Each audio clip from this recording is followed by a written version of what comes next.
So, continuing talking about motion in one dimension today, mainly focusing on the graphing of velocity and how that looks, and where we can take that, we'll look at again a little bit more next week. So, yesterday we looked at more of a direct correlation between the constant velocity, whether more of a positive way, and that's because that's the way the direction of the line went yesterday in our examples. The positive means that it's going up, the negative would mean that it's going down. But what's happening when we have these quadratic type curvatures can be very easily, we can just say, as it says in the lines here, we have a constant velocity because the line doesn't change. It's constant. Because it's changing, it's quadratic, it has that curvature to it, it has a changing velocity.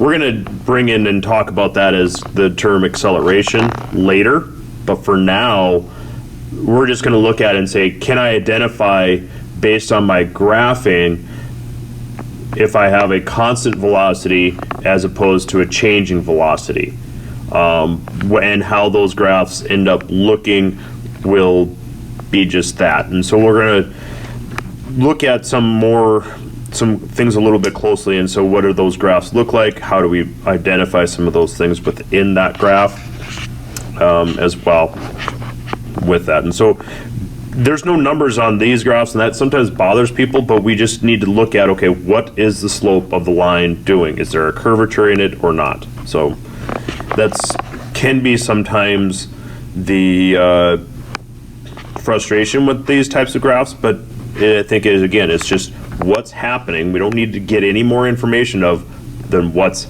happening. So we have the kind of the graph here, and it has a lot of good information on it, where we have, just because the slope is negative doesn't mean that might be the speed of the object, because as we can see here, it started beyond the detector, and that's what that really is the 0 point is the 0 point for the detector. That will make, whatever your detector is or whether you're using as the frame of reference. Whether you started, maybe the object started behind the detector, okay, and had a running go into where it is. That will change and have a different looking of a slope as well. And so we have to be careful about saying, just blindly going, well, this is what it says. It has a negative, that means it's going to be negative. It doesn't always mean that that's the speed. Again, it's the average speed, maybe, because as we know, as we kind of at least gave you the indication to look at, is that there could be some variations inside this slope of the line. And so that's the average speed. We don't see whether or not they stopped. We just know that their overall average is going to be 5 meters per second in that negative direction. And so it doesn't, and that's a big one, it's not, doesn't tell us the instantaneous speed. And that's one of the things that we'll talk about a little bit more next week, is the instantaneous speeds. How do we look at that? How does that solve for? And what can we do, because we're algebra based, to find those instantaneous things to help us out.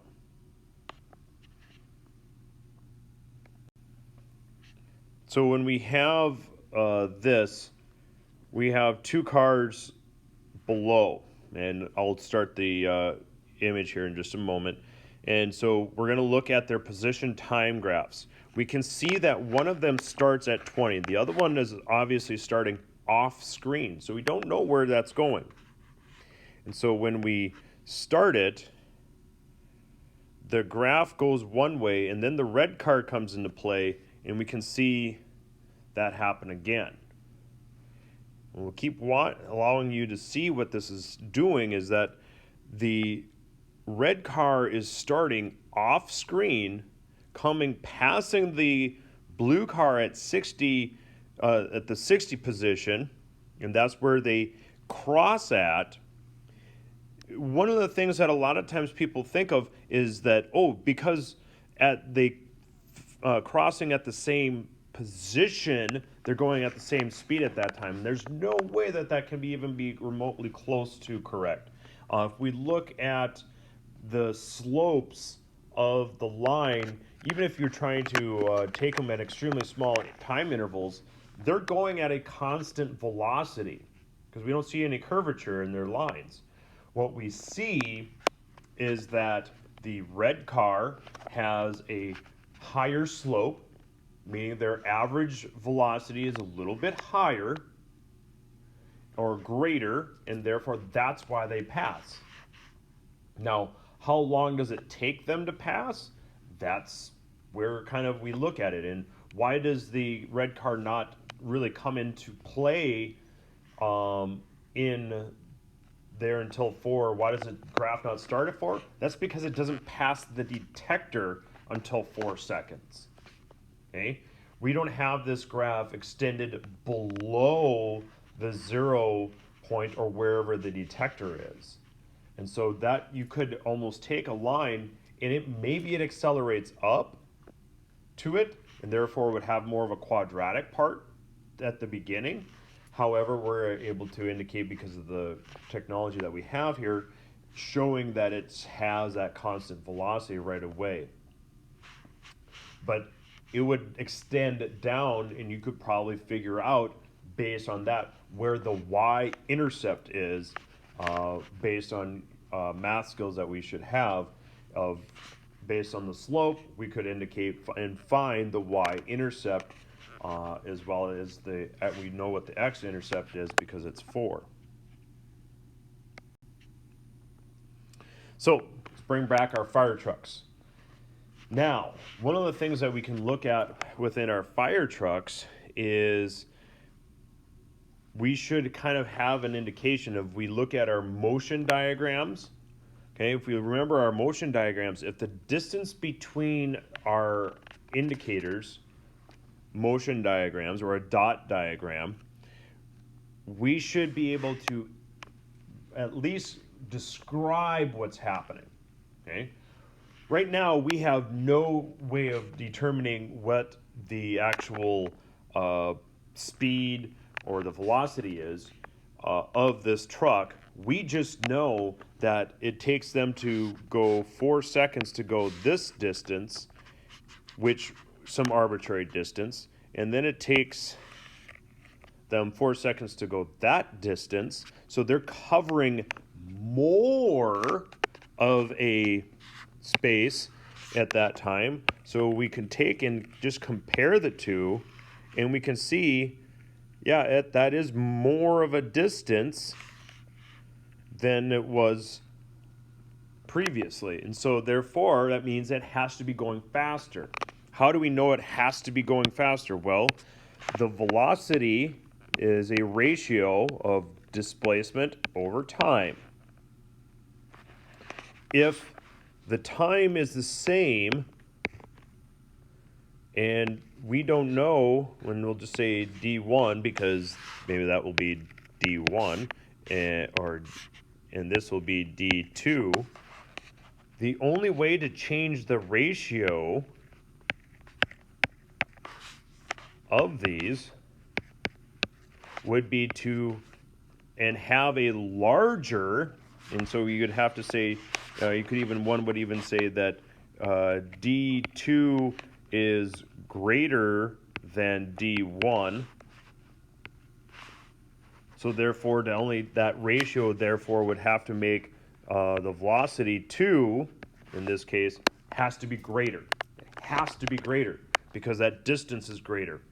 And therefore, the velocity is also greater based on how that works. And so that's what we look at, okay? How does this look? What's going on here? Let's look, okay?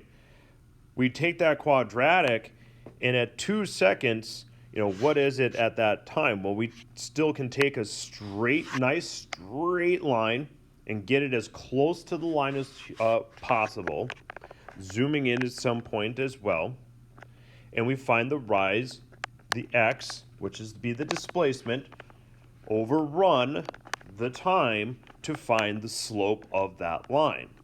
Now we extend it out to give us a time interval. So, the slope of that line, we just need to take and zoom in, and then zoom in some more. And you can notice that as we can see, our time intervals are getting closer and closer together, meaning they're getting farther and farther, more and more decimals. And so that's a pretty close of a straight line. And so we would be able to maybe find the slope of this line by looking at it at, say, 1.98 and then 2.02. And now it is also common practice that, yes, why not take the slope of a line? Well, you can't take the slope of a line of 1 point, where 2 would be, okay? We can take it between those two time intervals, and therefore we can see what that is. We would then be able to say that it's at there, and we would have to extend that out. And so therefore we use, the velocity equation can be looked at as change in displacement, or change in x, over the change in time. And so our difference, and that's again, is difference or change. And so then we can take, and that is always final minus the initial, 4.1 minus 3.9 divided by 2.02 minus 1.98. We would have that change would be 0.2, and the time interval on the bottom, I believe, is 0.04.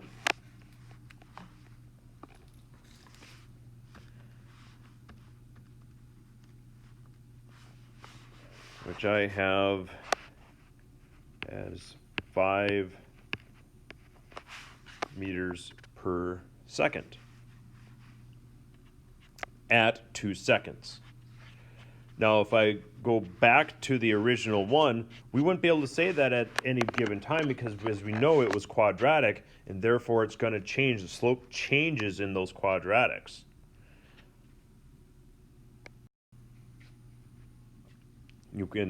We just extended it out there. I thought it was pertinent, and we could have done there. You can also extend it out so that you can use larger numbers if that is easier. I thought those numbers weren't too bad and easy to find, so that's why we did it. And therefore at that point right there, at 2 seconds, the instantaneous velocity would be, again, 5 meters per second.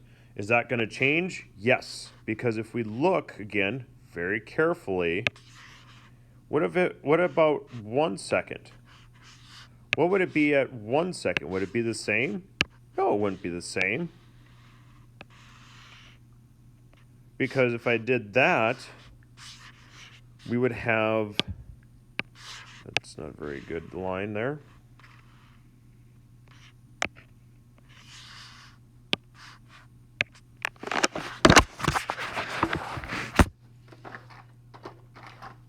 And if I did that, let's find a thing here and draw on here.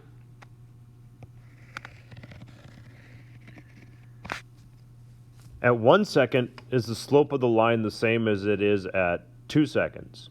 Nope, I would say not. What if it was at 3 seconds? Well, again, trying to get as close as we can to that line, we can see that the slope at 3 seconds is greater than it was at 2 seconds, and 2 seconds is greater than it was at 1 second. So something's happening to this as well. And if we even go at 4, now things start looking straighter. And you're even going to probably start looking very close to the same,